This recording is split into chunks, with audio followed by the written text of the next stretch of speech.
It's time for Arpon's Notebook with the Athletics' Arpon Basu. 3 goals unanswered there by the Los Angeles Kings. Habs down by a score of 3-1. What happened early in that second period? Canadiens lost their focus. I mean, it happens sometimes. The second period was an issue earlier this season, but really the full 60 minutes has been elusive for the Canadiens this season. The second period for a while, then it was a third period. Now it seems like we're back to the second period. So let's see if the third period has improved from what we've seen previously. Arpon, Juraj Slafkovsky's been speaking this season about not wanting to focus on the points, focusing on the details. Yeah. What kind of little details have you seen in his game of late? Well, there's a lot, you know, and the points aren't necessarily there to his liking, but he is playing a style that has led to Cole Caulfield having a lot of success, Nick Suzuki putting up a lot of points. So this is really, and one example of it was the last game against Utah. Now, he had a shift against the Mammoth, forechecking on Clayton Keller, where he registered not only his fastest skating speed of the season, but the fastest skating speed of his career, 23.03 miles per hour, or roughly 37 kilometers per hour. Now, I went to him this morning and asked him about it. He's like, oh, Big Cat, a.k.a. Adam Nicholas, just mentioned that to me.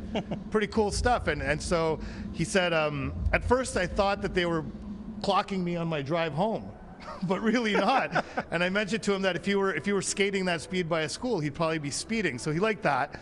But really, this is a result of his offseason. You know, just at the end of training camp, he mentioned how the summer previous, he didn't really have as hard of an offseason as he should have. This season, he did. Everything Adam Nicholas sent him, he did. Everything the strength team sent him, he did. And he had a really hard summer in the gym.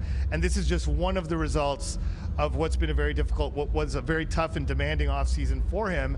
And so, you know, he would like to have more points. He's trying not to define himself by points, but things like that are what's going to help him get points. And he says, I assumed that I didn't have the puck when I did that, so now I have to skate like that with the puck. So let's see if you can top that number at some point this season. All right, from Slovakia to Slovenia, Arpon, it's Anze Kopitar, future Hall of Famer's final game 100%. In Montreal, and he has been an inspiration not just to the people of Slovenia, but to the Montreal Canadiens captain Nick Suzuki, who hopes to be a 2-time Selke winner like him in the future. Yeah, 100%. You know, it's Nick Suzuki's favorite player as a kid was Patrice Bergeron.